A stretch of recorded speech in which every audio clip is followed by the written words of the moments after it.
Bonjour. Alors, une fois de plus, on va parler aujourd'hui de la fameuse DPJ et plus exactement encore de ce qu'on appelle les manteaux rouges. Surtout que j'ai leur fondatrice avec moi ici présente, la fabuleuse personne de Josée Belleville.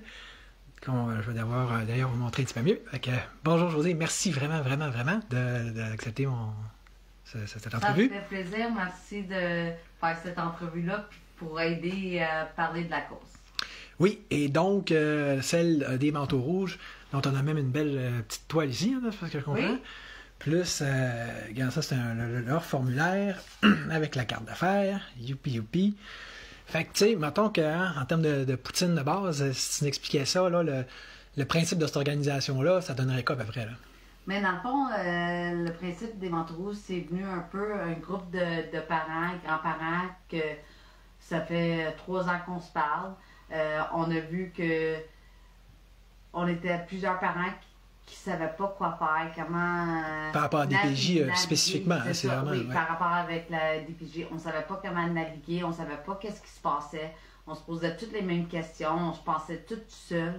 Puis des fois, tu demandais vous êtes entouré des questions à quelqu'un, mais qui pouvait juste t'aider jusqu'à un certain point. Puis après ça, c'est organise-toi. Puis là, on était comme, hey, ça c'est arrivé. Puis là, hey, moi aussi, moi, tu sais, telle personne est arrivée, ils sont venus prendre les enfants toujours un vendredi. Puis là, on est comme, hey, moi aussi, c'est un vendredi. Puis là, un moment donné, c'est comme, ah ouais. Ah, c'est le même que ça fonctionne. Ah, ça semble être quelque chose. Ah, moi, ça marchait dans mon dossier. Ah, à Trois-Rivières, ça marche pas. Ah, à Saguenay, ça marche. Ah, Sherbrooke, c'est une autre façon. Tu sais, on a tous commencé à se parler. Puis merci aux merveilleux réseaux sociaux parce que, tu sais, des fois, l'algorithme fait en sorte que tu parles de quelque chose, puis ça nous rejoint toutes. Fait que, positif ou négatif, nous autres, tu sais, on est comme un peu dans nos echo chambers, là. On se rend compte que qui parle de la DPJ, on est toujours comme dans le même echo chamber. Mais dans cette histoire-là est sorti du positif qui est devenu les manteaux rouges, où que on a commencé à faire des manifestations. Et là, aujourd'hui, on a une fondation avec on est 5 cofondateurs. Puis c'est ça, puis à tous les jours, ça grossit. Puis là j'en déduis que c'est quand même enregistré, là, parce qu'il y a des mauvaises langues là, qui avaient l'air à insinuer que ça le serait pas, là, que ça l'est pas. Moi, c'est rare qu'on fait des lives. Puis là, justement, en fin de semaine, j'ai fait un live, puis c'est ça. Là, il y a des mauvaises langues qui ont décidé de parler contre moi, puis en tout cas... ça sera qu'est-ce qui sera, là, mais moi... Mais c'est enregistré ou ça l'est pas? Oui, ben c'est sûr. Enregistré à des entreprises, je suppose? Ou Ben, c'est sur TikTok. Fait que si quelqu'un l'enregistre... Non, je parle des manteaux rouges. Ah, les manteaux rouges, la fondation, ben oui, c'est enregistré. On parlait pas des mêmes enregistrements. On parlait même pas des mêmes enregistrements, c'était TikTok.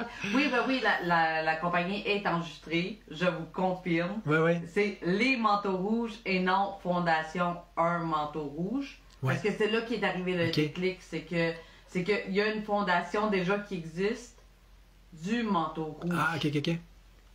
Au pluriel. Puis nous, c'est au pluriel. Et ça, c'est au singulier. Ouais. Fait que, tu sais, faites attention. Si vous voulez vérifier, moi, c'est les manteaux rouges. OK? Puis c'est enregistré comme quoi? Un OSBL, une fondation? Ben là, au début, c'est ça. Moi, au début, je voulais faire une fondation. Fait que moi, j'ai mis tous mes papiers au fédéral. Puis tous les papiers étaient envoyés tout. Puis tu sais, c'est administratif aussi. Fait que là, c'est revenu. Puis ça dit non, vu que vous êtes au Québec, il faut que ça soit une OSBNL pendant 1 an pour après devenir la fondation. Fait que là, c'est pour ça que là, on est là-dedans. Là, redemander les 5 cofondateurs de signer et tout. Fait que là on attend l'approbation de registrer des entreprises. Oui, c'est ça. Parce que c'est pas une entreprise, en fond, c'est un OSBNL. Oui, je comprends la nuance. Dans le fond, vous aviez un petit peu les deux raisons. Dans le sens, le processus, il est lancé, mais c'est un processus, je ne sais pas encore tout à fait terminé, entériné. Ben non, c'est ça, c'est long. Oui, c'est ça. C'est la bureaucratie, hein? C'est ça. Fait que c'est enregistré, mon nom m'appartient. On est en train de travailler sur le trademark, fait que même le logo va m'appartenir, là. C'est comme toutes des petites affaires, puis le monde qui me connaisse, ils savent que j'étais militaire. tu sais, j'ai pas étudié en gestion de fondation. Tu sais, j'apprends, puis j'apprends. Fait que s'il y a du monde qui ont des trucs à me dire, à me donner, mais moi, bienvenue les trucs, bienvenue les conseils, bienvenue le monde qui veut faire du bénévolat avec nous, bienvenue les collaborateurs, bienvenue, moi, tu sais, j'ai besoin de conseils des fois, moi, je suis nouvelle là-dedans, là, fait que...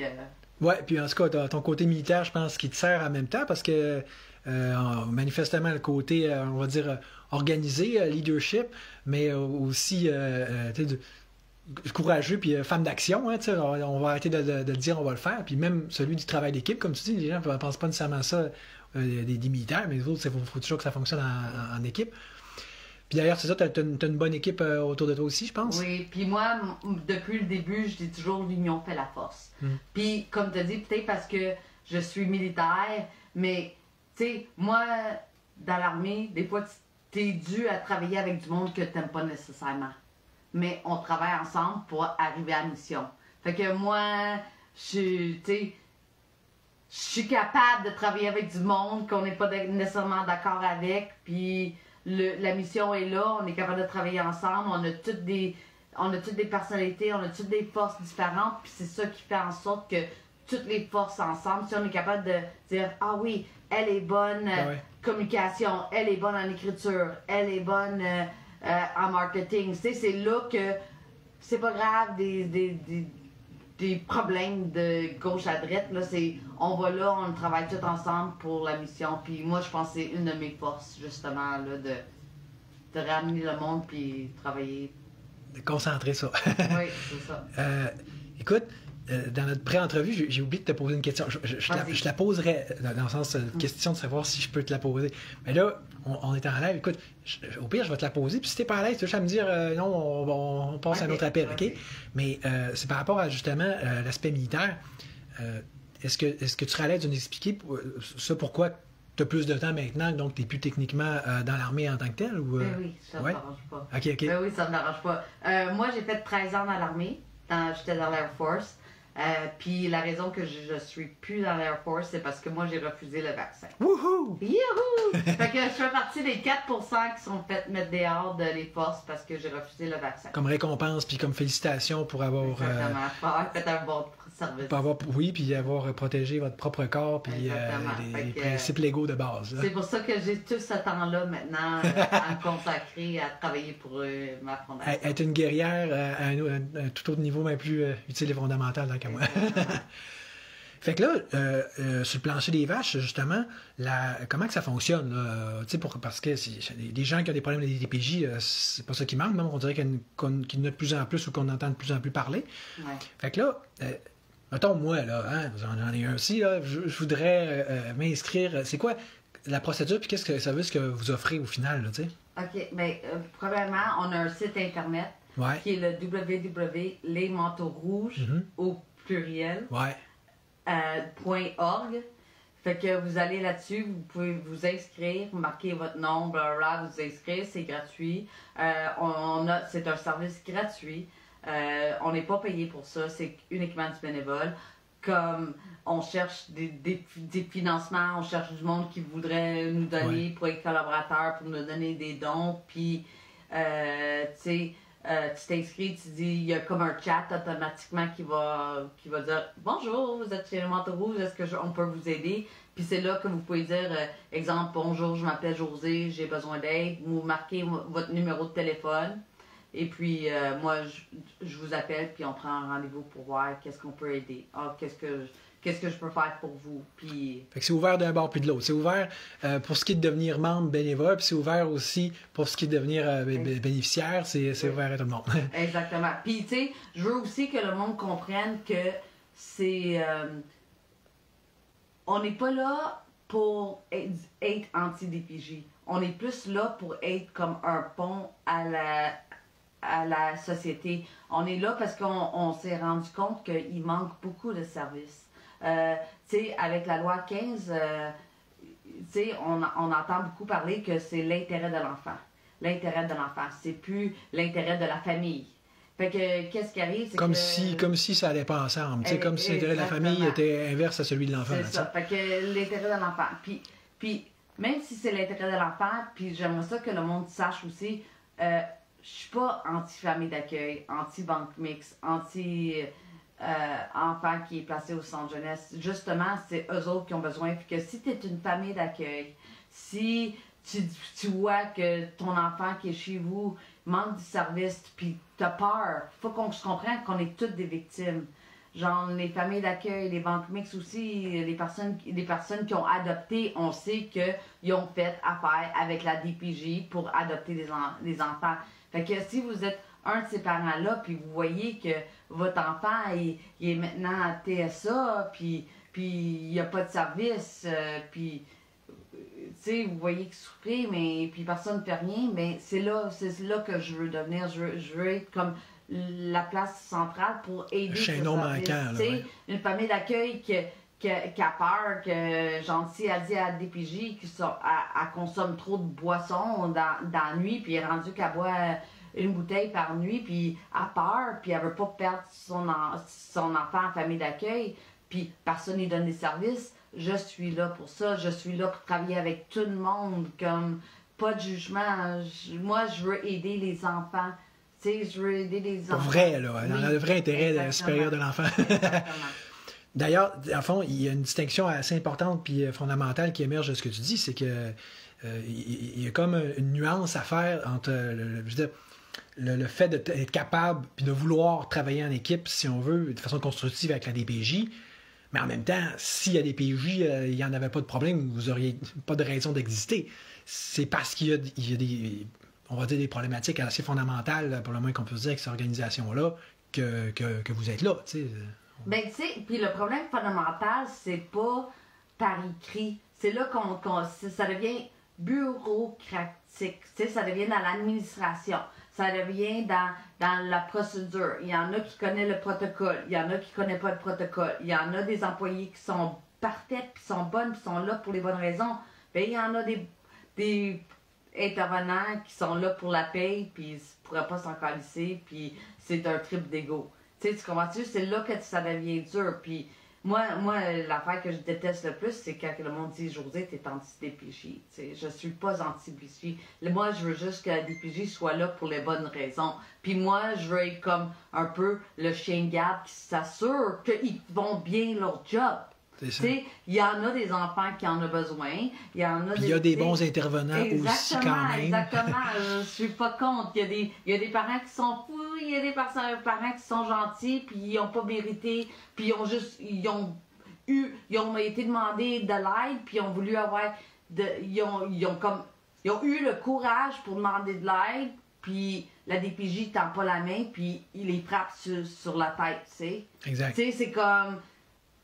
C'est pas dans toutes les situations, mais il y en a. Puis c'est eux autres que je veux aider, puis m'assurer que la DPJ fait leur job, qu'est-ce que la population pense. Puis de quelle façon est-ce que, façon avec un S, là, que vous prévoyez pouvoir exercer ce rôle-là, dans le sens, parce que là, ça est quand même encore embryonnaire, je ne sais même pas si vous avez commencé à donner des services ou si inversement, c'est quoi les avenues? C'est comme une sorte de... d'en discuter, puis de dire bien informellement, puis suggérer, tu essayé de faire telle chose, ou c'est plus... Oui, ben là, le but, c'est d'avoir travaillé avec les OSBNL. Tu sais, quand je te dis que l'union fait la force, c'est exactement ça. Nous autres, on n'est pas... On va travailler seul, là. Nous, tu sais, j'aimerais ça avoir des leaders dans chaque département, chaque place, là... chaque grosse ville, puis qu'il y a un leader qui gère justement tous les organismes. Puis que moi, quand j'ai quelqu'un qui arrive, on travaille avec les organismes. Les organismes sont déjà là, mais on dirait que le monde prend pas qu'est-ce qu'on a comme il faut. Puis moi, c'est pour ça que je veux être comme le pont qui fait en sorte que, OK, je vais vous donner un exemple bien banal. Il y a une maman qui m'a appelé. Elle avait beaucoup de peine parce que sa compromission était l'insalubrité. L'insalubrité, oui. C'est ça. Puis là, elle était supposée elle va passer en cours dans une couple de semaines. Puis ça fait 3 mois, puis elle me dit, Josée, j'ai travaillé, tu sais, genre, elle nie pas le fait que peut-être sa maison était pas propre, tu sais, mais moi je la connais pas, elle vient pas d'ici, tu sais, fait qu'on se parle au téléphone. Puis là, elle dit, j'ai fait tout à mon pouvoir pour mettre ça propre, puis garder ça propre, puis tu sais, blablabla. Puis là, elle dit, ça fait 3 mois que la DPJ sont pas venus chez nous. Puis là, je vais perdre mon enfant.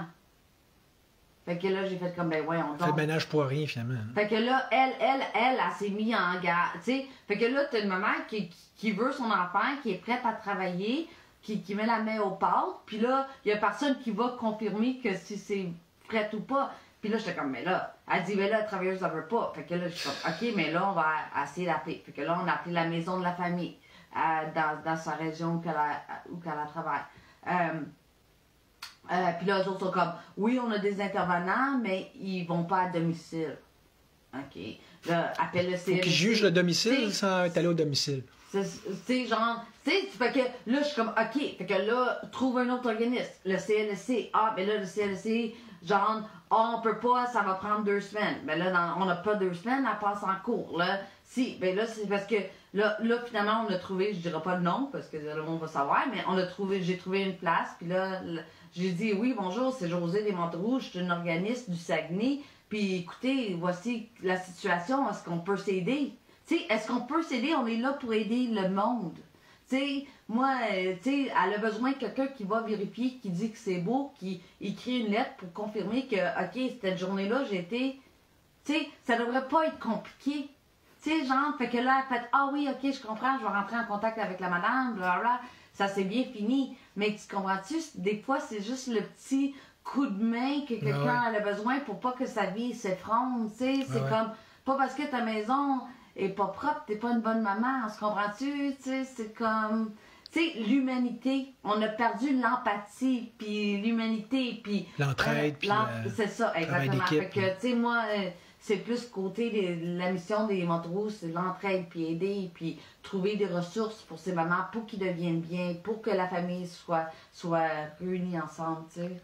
Ça me fait penser, pourquoi les manteaux rouges, hein, en termes de nom, là? Parce qu'au début, quand on faisait on a fait des manifestations, puis on était avec le hoodie rouge, tu sais, comme la servante escarlate. Savante écarlate. Scarlett, ou je sais pas. C'est là, l'affaire, là, le film, le Handmaid's Tale. Yuri m'en a parlé un peu, mais je connaissais pas trop, là. Servante escarlate. Écarlate, ouais. Ouais, c'est ça, escarlate. Savante écarlate. Ouais. Fait que là, nous autres, on avait tout l'uniforme comme ça, parce que nous autres, moi je l'ai jamais vu le film, là, mais c'était pas mon idée, mais eux autres sont comme, c'est exactement ça, c'est des femmes porteuses d'enfants. Oui, c'est ça, les femmes porteuses. Le gouvernement pogne leurs enfants. T'sais. Fait que, genre, on a fait un lien avec ça, puis c'est très répandu partout aux États-Unis. C'est comme, c'est répandu des manifestations comme ça. Okay. Fait que là, ça a commencé comme ça. Puis... En voulant dire, c'est comme si plus ça va, plus les mères, plus il y a de mères qui se sentent littéralement comme des porteuses d'enfants. Exactement. Parce que tu as un enfant, puis la DPJ vient te le chercher en voulant dire, tu as fait ta job d'enfant comme une sorte d'animal ou de vache. Là, puis là, merci, on vient récolter le fruit. C'est ça. Fait que, tu sais, là, ça a commencé de même, puis on s'appelait, on s'appelait-tu quelque chose, mais on avait fait comme manifestation... de serveuse escarlate, blablabla. Puis là, un moment donné, qu'est-ce qui est arrivé après la manifestation de Trois-Rivières? C'est que les papas, les hommes qui étaient dans la manif sont comme on se sent pas inclus. Fait que vu que nous, on est une fondation inclusive, puis qu'on aime tout le monde, puis on juge pas tout le monde, on s'est fait comme, OK, mais on va le changer pour les manteaux rouges, pour que tout le monde soit inclus, les papas, les grands-parents. Fait que c'est pour ça que le nom Les Manteaux Rouges a commencé, parce qu'on avait toutes nos capes, puis on est comme, OK, mais on va faire des manteaux rouges pour pas dire c'est juste des femmes. Tout le monde va avoir sa petite cape de super-héros. Exactement. Parlant justement, là, de mère porteuse, comme on s'était dit tantôt, on commençait pas à la nommer des cas à finir, je veux dire, c'est pas ça le but, mais on s'était dit que peut-être bien sans nommer le nom, sans dire c'était qui, en documenter un quand même, à donner les grandes lignes d'un des cas que vous avez que vous suivez puis vous prenez en charge, puis qui implique justement ce mécanisme-là d'enlèvement très, très rapidement de l'enfant. Ouais. Ben, puis justement, parle-nous-en donc de ce principe-là d'alerte bébé, parce que moi, avant de moi-même être plongé dans cette soupe-là par la force des choses, je découvre aussi les choses à mesure. J'avais jamais entendu parler de ça. Fait que ouais, parle-nous donc avec ça. Hein? OK, bien, des alertes bébés, souvent, le monde pensait des alertes bébés plus dans le temps avec les Autochtones. OK. Ça a commencé là. Tu sais, là, les Autochtones, ils venaient, ils accouchaient, puis là, les Blancs pognaient leurs bébés. Tu sais, c'est très connu, les écoles résidentielles, les alertes bébés. Ah, tu vois, je savais même pas qu'il y avait cette procédure-là d'impliquer. Les alertes bébés, ça commençait avec des Autochtones. Ah, ça va pas être une bonne mère parce que si ça. C'est comme ça va être les précurseurs un peu du mécanisme de DPJ. Là, ouais. Fait que ça a commencé avec les Autochtones, puis là, c'est rendu plus courant sur les Québécois.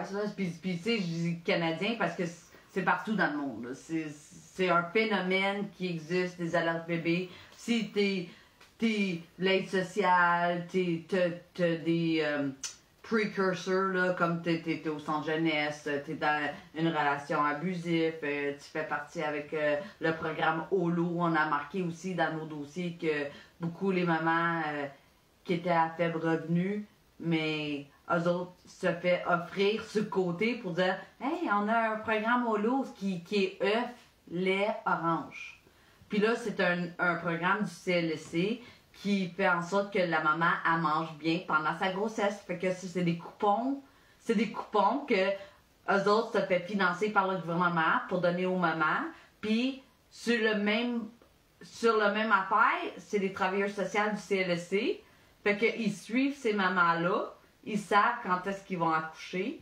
Ils connaissent trop. Puis après, c'est eux autres qui font alerte bébé. Fait que quand ils accouchent, ça fait un alerte. Elle a accouché, à l'hôpital. Puis là, la travailleuse sociale, la DPJ, donc, rentre dans la chambre pour dire « Ah, bonjour, on vient ici prendre le bébé. » Mais comment ça fonctionne? Techniquement, cette alerte bébé-là, qui l'a fait? Comment tu dis, c'est à l'hôpital, mais c'est quoi? Ben, c'est le CLC. Oui. Parce que les mamans... C'est un cellulaire, c'est quoi? Non, mais la RAMQ. Oui. La RAMQ fait en sorte que quand la maman vient pour accoucher, la carte musicale, l'assurance maladie, ben elle vient. Puis eux autres, ils marquent la carte pour se faire payer, comme le docteur. OK. Tu comprends-tu? Pling! Là, il y a, je sais pas, il y a comme quelque chose qui dit, genre, cette fille-là est flaguée. C'est ça. Flaguée. Fait que là, le DPJ a dit, regarde, elle vient juste d'arriver, elle va accoucher. Fait qu'ils attendent une journée, ils appellent. Bonjour, c'est blablabla de la DPJ. Est-ce que tel a accouché? Oui, parfait, on arrive. Fait peu importe la façon matériellement que ça se fait, il y a un aspect automatique à ça. Puis comme tu dis, ça va avec, avec le mécanisme de ce qu'on appelle les familles fichées. Puis ça, y a-tu moyen? Tu as donné une couple de plus d'indications, mais c'est comme on a des idées un peu en gros de qu'est-ce qui peut faire qu'on est fiché. L'aide sociale, problème de santé mentale, un ex-placé de la DPJ. Même quelqu'un qui a été dans l'armée, qui a été post-trom ou quelque chose comme ça, tu sais? Ben, ça serait plus vieux. C'est plus 25 ans et moins. OK. Tu sais, tu comprends-tu? 25 ans moins, en bas de 25 000 c'est des critères assez larges, là. C'est ça, plus pauvre, là. Mais tu sais, comme quand on a 25 ans, on n'a pas une job nécessairement à 100 000. Donc c'est un système qui favorise les riches, justement. Ouais. Ça, les pauvres, vous êtes tous à risque de perdre votre enfant. Ouais. C'est une belle façon, très solidaire. Hein? Ouais. Puis, par une solidarité, dans le fond, un autre élément que tu fais ressortir, c'est que du moment que tu demandes de l'aide, pour que ce soit pour une alimentation, je veux dire, un panier de ci, de ça, un gros minimum, rien, là. Tu mets ta main dans l'engrenage, puis donc tu ouvres la porte à tout ce qui s'ensuit, là. Ouais, des fois. Faut pas demander d'aide, quelque part, là, tu sais. Puis c'est ça qui est triste, c'est ça. Faut pas demander de l'aide.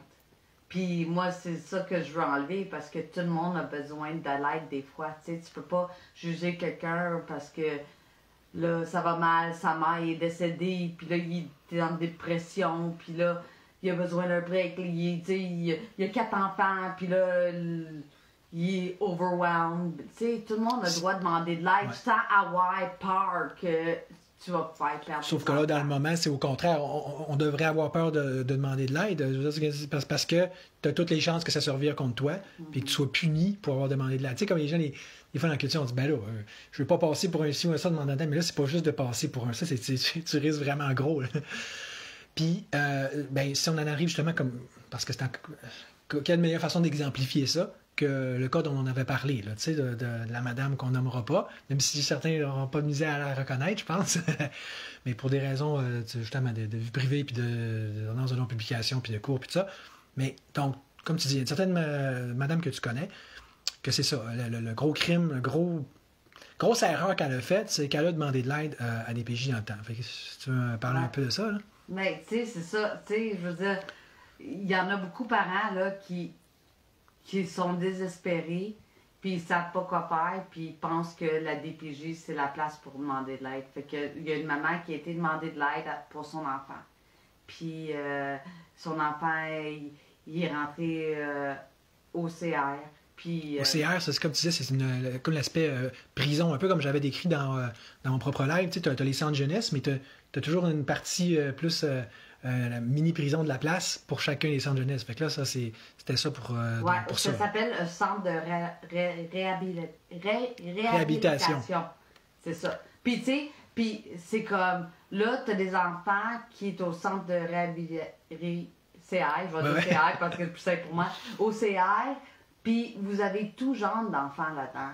Il peut y avoir des jeunes délinquants, il peut y avoir des enfants qui ont des troubles d'anxiété, des enfants qui ont des troubles de comportement, des enfants qui s'automutilent, des enfants qui ont des problèmes de boulimie, des problèmes de toxicomanie. Fait que là, tu sais, puis là, comme qu'on avait parlé, là, la grosse affaire, quand j'ai travaillé pour le comité des usagers, là, un des grosses affaires que le monde...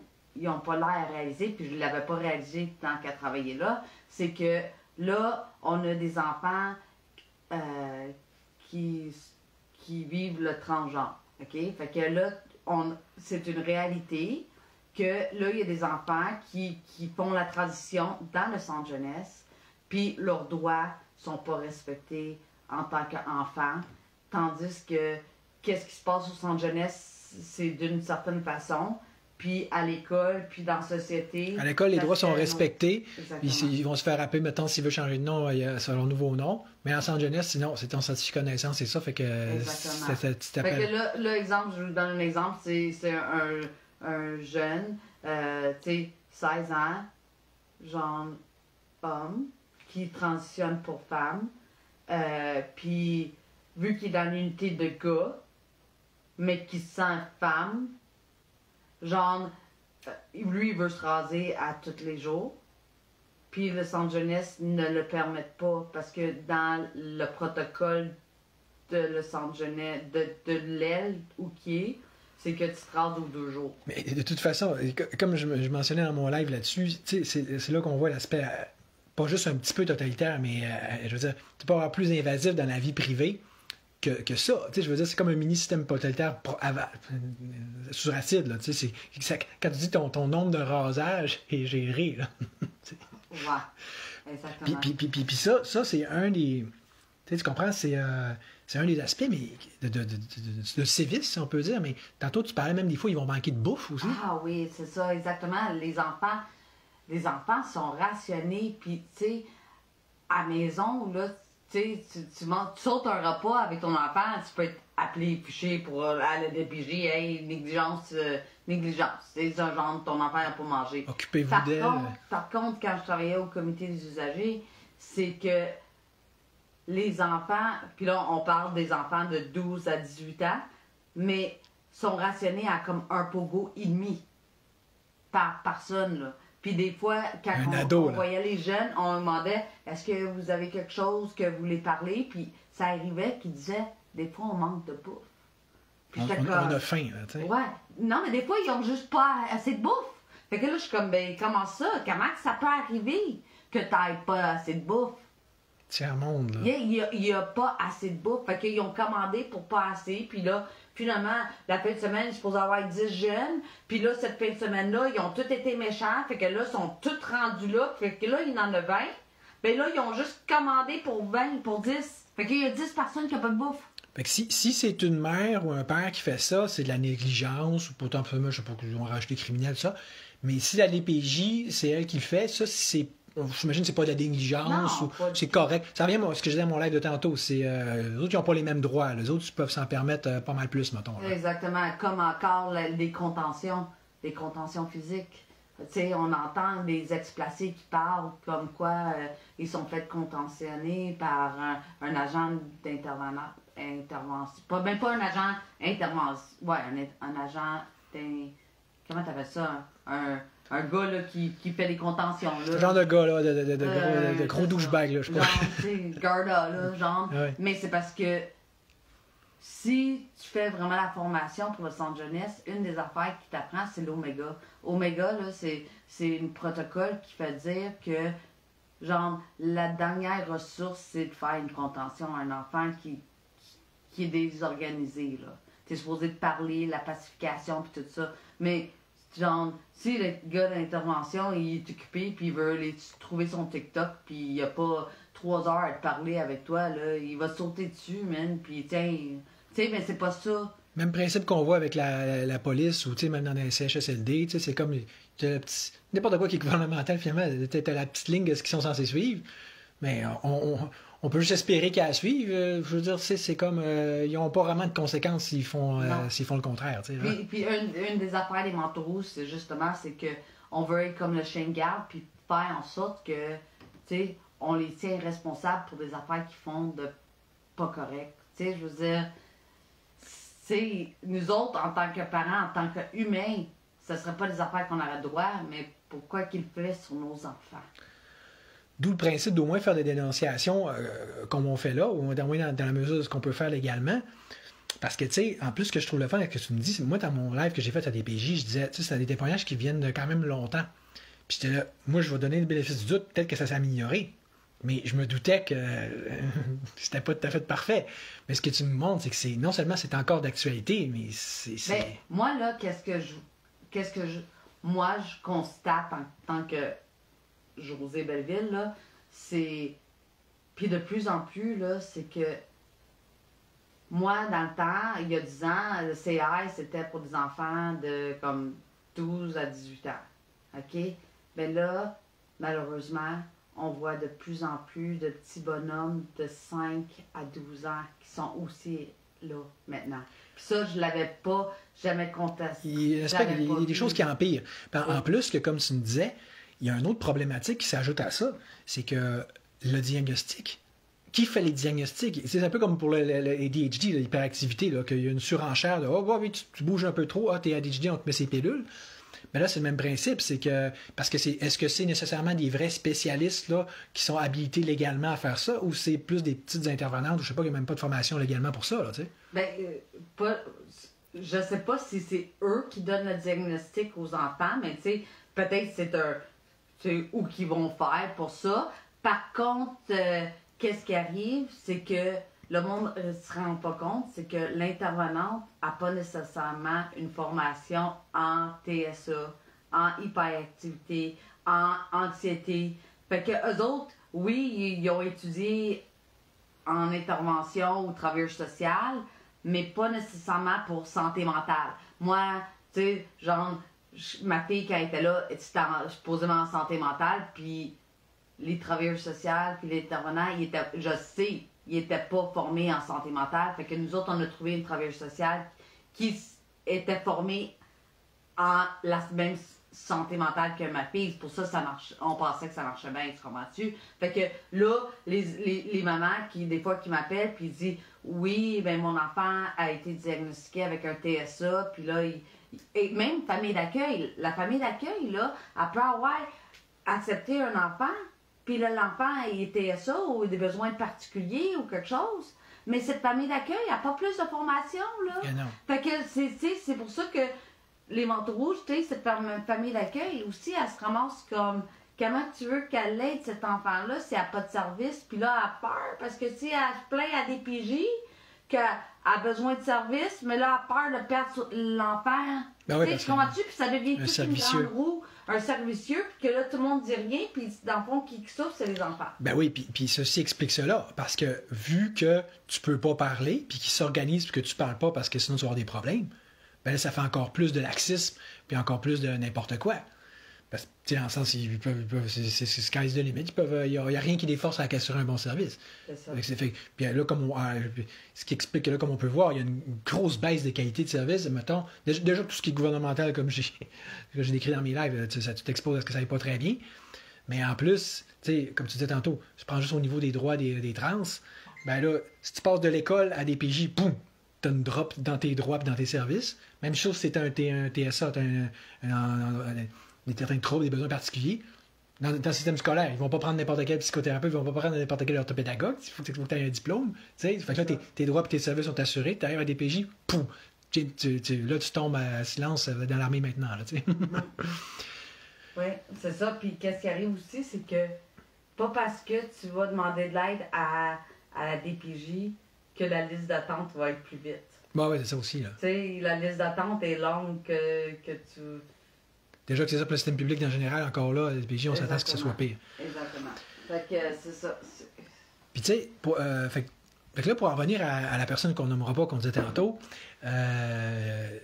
donc sa mère, la parente, ça, il avait fait une demande à DPJ parce que c'était une jeune qui avait un TSA un peu, qui commençait à avoir un petit peu d'opposition. Pourtant, elle avait des très bonnes notes à l'école, elle avait une bonne école, mais tu sais, bon...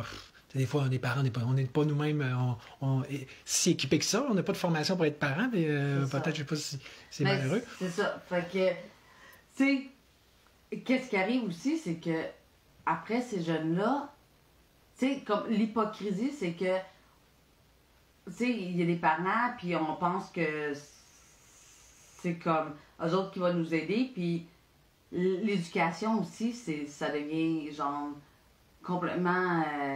absurde, parce que je vous donne un exemple. Quand que je parlais avec des jeunes au centre jeunesse, la plupart, ils n'ont pas d'éducation. Puis là, tu te dis, mais comment ça, vous n'avez pas d'éducation? Tu sais, c'est comme, on le sait en tant que parent, on est obligé. C'est comme, on est obligé d'éduquer nos enfants. Puis là, tu te dis, comment ça, nous, il faut qu'on les éduque. Nous, il faut encore là qu'on... Comment ça, le pourcentage des enfants qui sortent du système de la DPJ, quand ils sont mineurs, genre, ils sortent de là pas éduqués, mais c'est parce que des fois, il y a des centres jeunesse qui ont l'école à l'interne, puis après ça, quand tu leur demandes, mais pourquoi... Pourquoi c'est l'école à l'interne? Pourquoi vous faites justement l'école à l'interne plutôt que d'envoyer à la vraie école? Mais des fois, ils sont comment parce qu'on veut pas cet enfant-là fugue, ou ben, tu sais, fait que là, eux autres, ils ont le contrôle, puis là, t'es comme OK, puis là, tu te rends compte que le professeur qui travaille au CR, c'est... Genre, il fait juste... c'est comme l'école aux adultes. Fait que, tu sais, là c'est les bases, maths, anglais, français, là, genre, tu sais, vraiment de base. Puis, les enfants travaillent à leur rythme.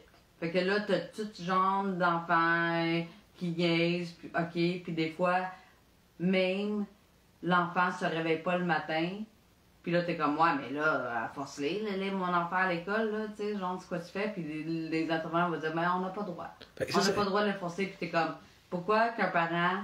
Ils ont le droit de forcer à faire plein de choses, mais quand c'est le temps de forcer à aller à l'école, non, ils le font pas maintenant. Tu sais, c'est comme, OK, fait qu'il y a des parents qui ont une négligence éducative parce que l'enfant veut pas aller à l'école. Les autres, ils font 10 fois pire. Puis tu les prends pour les amener au centre jeunesse parce que tu dis que le parent est négligent. Puis là, l'enfant est là, mais toi, après, tu dis, ben non, ben là, l'enfant, il veut pas se réveiller. Dans le fond, la réponse du système est super simple. C'est si vous élevez pas assez bien vos enfants à quelque niveau que ce soit, on va vous envoyer à des PJ où il va être encore moins bien élevé et moins bien taken care of. C'est comme la punition. Ouais. C'est vraiment logique. Hein? Il n'y a rien à comprendre. Surtout que si on prend l'exemple spécifique que on a commencé à décrire, la petite fille en question, qui avait des très bonnes notes quand elle était à l'école privée et tout, Là, au moment qu'on se parle, elle a juste un secondaire 3, grâce à cette super façon de gérer de la DPJ. Puis en plus, eux autres, c'est ça. Ils disaient ouais, pourquoi qu'on ne l'envoie pas à l'école? Ben oui, ben on la force pas. Fait que dans le fond, c'est pas notre problème, c'est pas grave. Fait que c'est de l'inverse de la responsabilité parentale. Fait que c'est là qu'on voit où est-ce que ça mène, hein, la fameuse loi 15, je sais pas trop, hein, la primauté parentale, où est-ce que là, c'est l'État qui est en charge des enfants. On voit comment ils gèrent vraiment mieux que les parents. Là. C'est officiel. Là, ouais. Puis ça, c'est quand il n'y a pas d'attouchement. Puis de viol, ce qui a été le cas aussi de cette petite jeune-là assez rapidement. Là, bien, ça l'arrive aussi, c'est que malheureusement, dans ces centres-là, tout est caché. Fait que là, tu te rends compte que comment est-ce que possible que des attouchements, tu sais, comprends-tu? Il y a beaucoup de jeunes là-dedans. Là. Comment c'est possible? C'est simple. Tout est justement fermé. Puis il n'y a pas de... Pourquoi on n'a pas de statistiques? Pourquoi on n'a pas rien? Pourquoi c'est caché? Pourquoi c'est pas ouvert? Pourquoi qu'on ne sait pas, le public? Parce que là, le monde dit, ben non, il ne faudrait pas. Fait que ça l'arrive plus souvent qu'on veut. Tu sais, tu regardes pourquoi qu'on met des caméras partout qu'on met dans des écoles. Pour pas qu'il y ait des problèmes puis des méfaits. Mais avec les DPJ, vu qu'on veut qu'il y ait des problèmes et des méfaits, on fait justement le contraire. On s'assure qu'il n'y ait aucune surveillance pour qu'ils puissent faire ce qu'ils veulent. Fait que s'ils veulent la toucher. Fait que cette petite fille-là, on parle de quelque chose d'assez tragique. Elle était jeune quand elle était mise là dans cette place de merde-là. Excusez. Puis elle n'avait jamais eu de relation sexuelle. Première relation sexuelle, non consentante. Tu sais, par une autre fille en plus. Puis là, en plus, elle est forcée de rester encore dans le même environnement. Il n'y a pas, comme tu dis, deux enfants qui vont se chicaner, tu vas les séparer au pire. Mais là, dans ce cas-là, elle est forcée de endurer la présence de l'autre, puis tout, là, comme si rien n'était. Puis c'est ça, tu sais, c'est l'incompréhension tout le temps. Puis après ça, les parents appellent, puis essaient de comprendre, de dire hey, ça c'est arrivé. Puis le monde dit non, c'est des professionnels, ils ne faisaient pas ça. C'est le trauma pour l'enfant, c'est le trauma pour le parent, c'est le trauma, genre, pour tout. Puis t'es comme, pourquoi personne nous écoute? Puis ben beau d'aller dire, je vais le dénoncer, on enquête, mais il y a comme personne qui... Il y a personne qui se réveille. Puis ça continue, puis ça reste caché, puis ça reste caché. Puis après, on va, dans 20 ans, on va sortir comme les Autochtones pour dire, ah, mais là, on est désolé, finalement, c'est arrivé. Puis, genre... Qu'est-ce qui est arrivé aux écoles résidentielles arrive encore aujourd'hui. Le monde, il faut qu'il arrête de penser que c'était dans le passé. Les mêmes affaires arrivent aujourd'hui à tout le monde. Puis comme on en avait déjà parlé, là, le gros problème aussi, c'est l'immigration. C'est la prochaine cible. Tu sais, genre, là, malheureusement, les Caucasiens, là, les Blancs, là, genre, on sait que c'est arrivé. Fait que là, on commence à être réveillés, mais là, c'est les nouveaux arrivants qui arrivent, que c'est eux autres, la nouvelle cible, que, ils connaissent moins les règles, tout d'un coup, ils rentrent dans un nouveau pays, le Canada, puis ils ont plein de services. On les aguiche avec ça, ils vont avoir tout inclus. Puis, les immigrés, surtout durant le COVID, il y avait plein de fondations qui se couvraient pour les nouveaux arrivants, puis tout ça. Puis il y avait des annonces là-bas dans leur pays, ils leur disent venez, puis etc. Venez accoucher. Ils mentionnaient l'accouchement, ils mentionnaient le fait de venir avoir son enfant ici. Là, ça fait clairement partie du concept. Là, ouais, fait que, tu sais, c'est fou, c'est fou. Là. Puis, comme on dit tantôt, tu crois ou vous croyez remarquer qu'il y a une recrudescence au niveau de la migration massive qui rentre. Ils s'en font piquer pas mal, là, maintenant. Ouais, on sait que l'adoption internationale n'existe plus au Canada parce que l'ONU a dit qu'on n'était pas capable de respecter les règles de l'adoption internationale. Fait qu'ils ont mis dans quel sens? Je comprends pas. Ah, ben là, vous pouvez aller vérifier dans les sens que les droits de l'enfant n'étaient pas respectés quand ils faisaient une adoption internationale. C'est genre tous les droits, les papiers, les si, tout était pacifié, caché. Il y avait trop de niaisage, trop de... Ils ont arrêté ça, puis là, à cette heure, on se rend compte que que malheureusement... À la place, ce qu'ils font avec, mettons, les enfants, tout ça, qui issus de l'immigration, qui se font prendre à la DPJ, ils les envoient tout simplement dans le système des familles d'accueil, puis tout ça. Fait que c'est même ça fonctionne. Puis le problème aussi, c'est que les familles d'accueil, là, c'est pour ça que j'en reviens là-dessus, je suis pas en chicane avec eux autres. Les familles d'accueil, eux autres se croient royalement là pour aider les jeunes. Tu sais, je crois pas que toutes les... Tu sais, puis là, tu sais, tout... Ils n'ont pas nécessairement toutes des mauvaises intentions. Il y en a plein qui en ont, oui. C'est comme n'importe qui travaille dans le système à large. Ils font pas ça pour mal faire. Ils font une job comme un autre, puis tout. Hein? Exactement. Puis tu sais, eux autres se fait dire qu'est-ce que la DPJ veut leur dire. Ouais. Comment-tu? Fait que, tu sais, c'est ça. Tu sais, c'est comme eux autres, ils vont dire, ah, ben la mère... les parents, c'est des toxicomanes, blablabla, on donne l'enfant, mais la famille d'accueil ne le sait pas, là.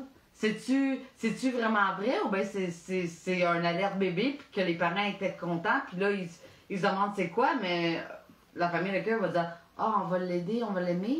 Mais la vraie famille est comme, mais non, mais c'est mon bébé, là, tu commences. C'est un des trucs pour faire fonctionner n'importe quel système corrompu, comme avec la COVID aussi, c'est ce qu'on appelle la comportementalisation. Tu sais, eux autres, ils n'ont pas besoin de savoir ça, on leur dit pas. On fait leur dire, puis moi, je savais pas ça, cet aspect-là. Puis, fait que, si on prend l'affaire des immigrants, dans le fond, on peut dire que eux autres sont quasiment au même titre que les pauvres ou ceux qui ont des problématiques mentales ou tout ça, qui sont flagués, là, qui sont, tu sais, ils ont une étiquette en partant, là, tu sais.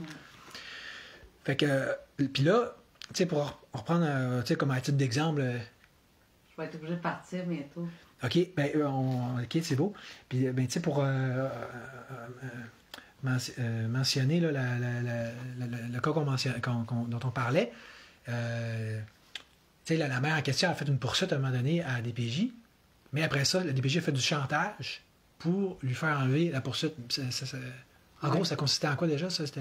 La poursuite? Le chantage qu'ils ont fait. Le chantage, ben c'est ça, ils ont dit, ben si vous enlevez votre poursuite, nous, on va vous en donner le bébé. Oui, parce qu'il avait enlevé le bébé, justement, de la fille de cette fille-là. Exactement.